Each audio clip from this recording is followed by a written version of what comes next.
शो करेंगे, I promise you, करेंगे शो। तुझे मैंने आज ही सुना, गवर्नमेंट कहती है 21 साल से पहले किसी लड़की की शादी कराना गैर कानूनी। नहीं, इसका मतलब तेरे पास 3 साल है और तेरी भाभी लाने के लिए सिर्फ 3 दिन।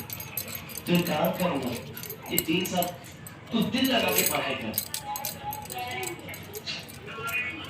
नहीं